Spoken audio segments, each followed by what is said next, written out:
Well, once again, I feel compelled to speak in hushed tones and with great reference about this home. Home to three of the greatest writers England has produced of its time, let's put it that way.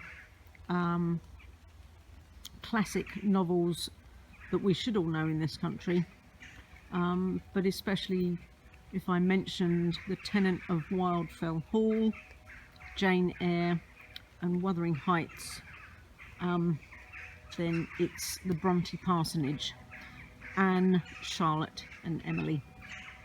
So it's a place I've always wanted to visit, so we're finally doing it, and once again we'll go inside and walk in the footsteps of those three women.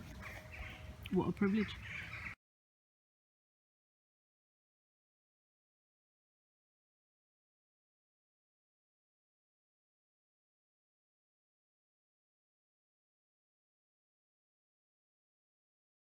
This is the dining room at Bronte Parsonage. This is the room, or the room where it's believed that the three sisters did much of their writing. Jane Eyre, Wuthering Heights and Agnes Grey were written in this room.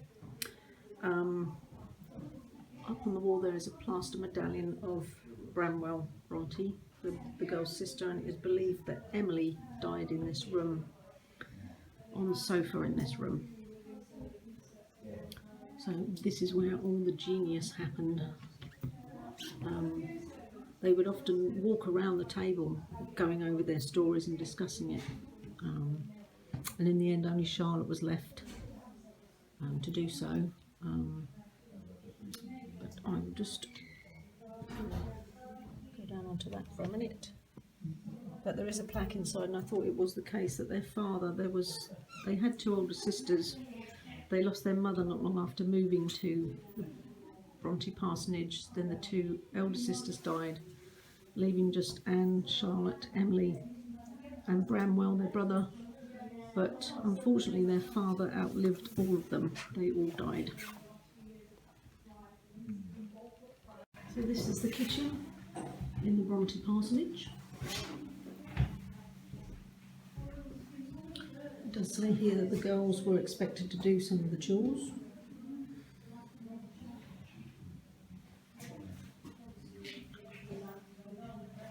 A woman's work is never done.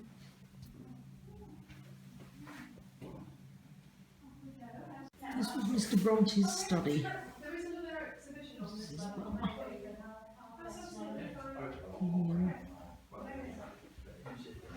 He carried out his parish business in this room.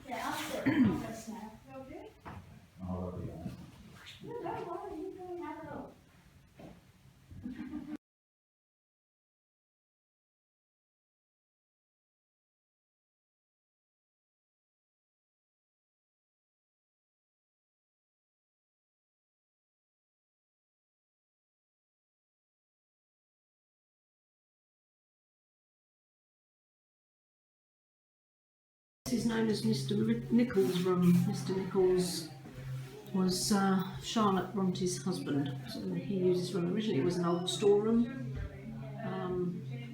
but they gave it to him to have as a study. People were invited to write the manuscript of Wuthering Heights, so visitors have come along and written down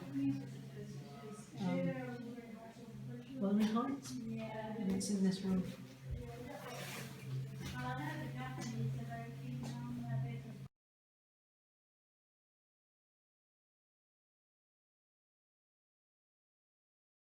Basically we have Bramwell Bronte's bedroom.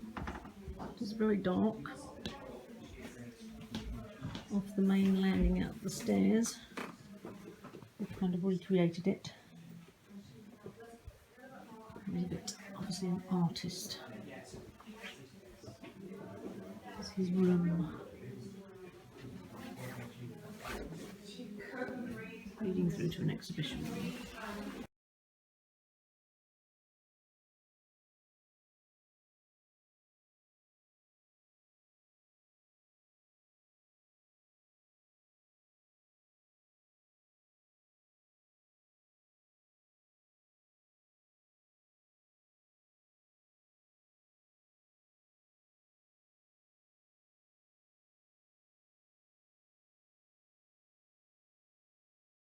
This is Mr. Bronte's bedroom.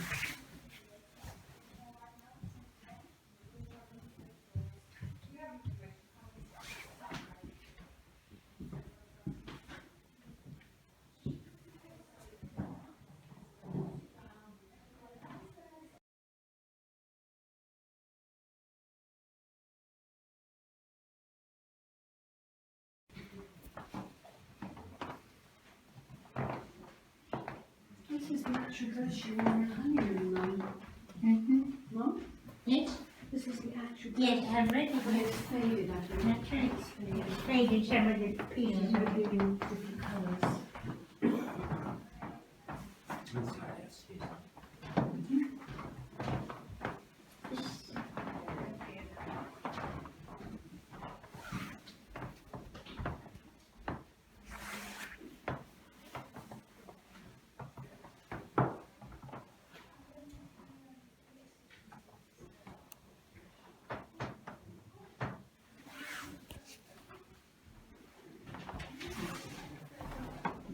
Becky, is your Charlotte's working?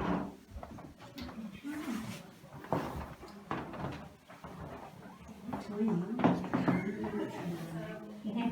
She was very young when she did these. Before she was famous.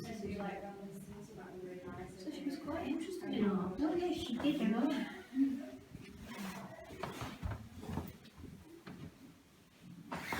It was donated to the museum in 1938 and was kept in the family for a long time.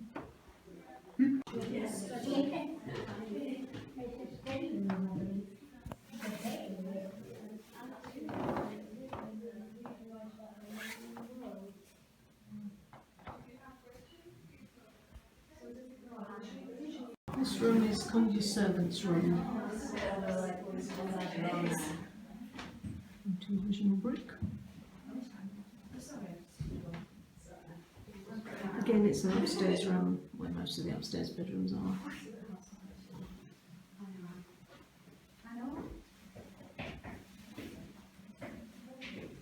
It's a bit small.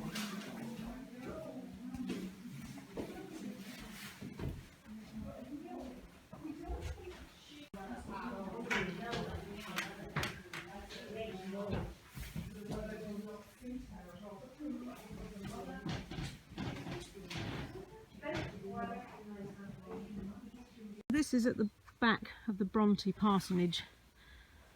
One can only assume that Emily would have struck out across the fields here, and the inspiration for Wuthering Heights was probably where this came from. It's not a particularly good day today. It's been raining and you can see the mist has come down.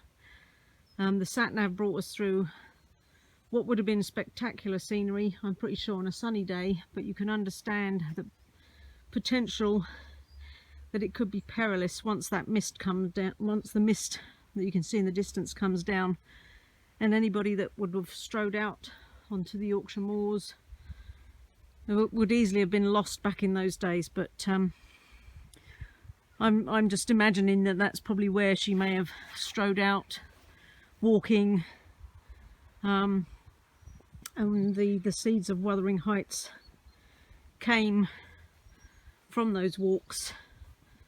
As I say, just incredible just to think we've just walked through the house in the footsteps of three writing geniuses, all from one family, but especially Emily for producing Wuthering Heights. You can't get much better than that in literature.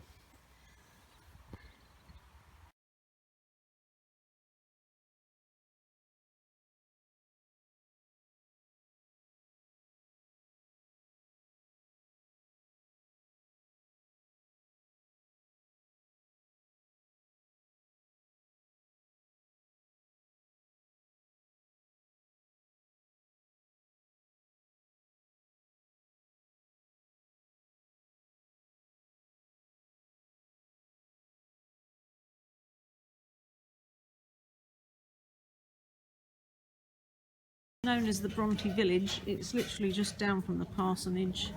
Lots of quaint little shops, pubs, plenty of pubs. You can certainly can't go thirsty or hungry here. As you can see, and it's such a shame the weather's bad, we actually drove up this hill, and we shouldn't have been coming up this way, but never mind. Policeman didn't mind. That's the view in the background. But, that's one hell of a hill. I'm glad we've got an automatic car. But yes, the Bronte village, well worth a visit.